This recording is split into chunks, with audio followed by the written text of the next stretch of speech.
Setiap hari, ratusan mahasiswa datang ke kampus membawa buku, laptop, dan es teh plastik.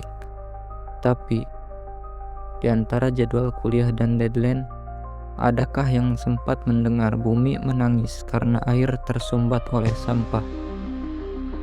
Udara panas karena buangan AC yang menyala tanpa henti. Kita bicara perubahan, tapi tak pernah berubah hatinya saat melihat sampah berserakan.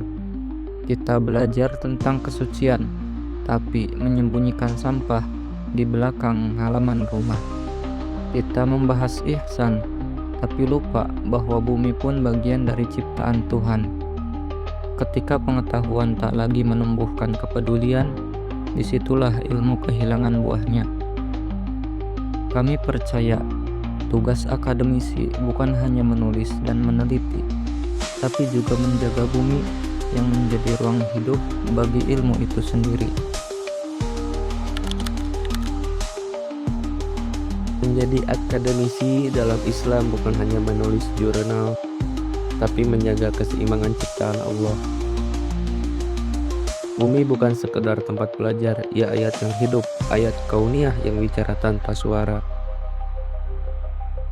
Dan ketika kita menutup telinga dari jeritannya, artinya kita kehilangan bagian dari iman.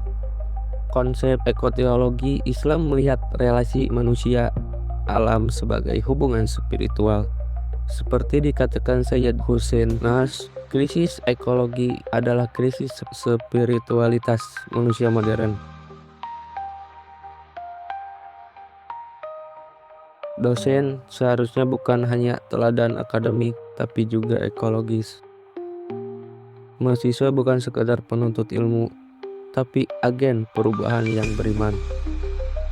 Kampus bukan sekadar ruang intelektual, tapi ladang amal bagian kesadaran ekologis. Ekoteologi bukanlah teori rumit, tapi latihan penyadaran jiwa. Karena menjaga bumi bukan tugas cleaning service, melainkan kewajiban setiap insan yang keimanannya masih bernyawa.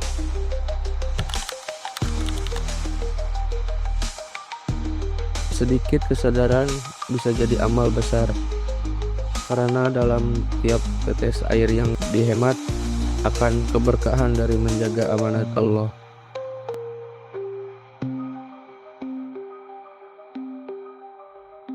Kita lahir sebagai penuntut ilmu, tapi juga pewaris bumi. Saat ilmu dan iman bersatu, barulah kita layak disebut khalifah.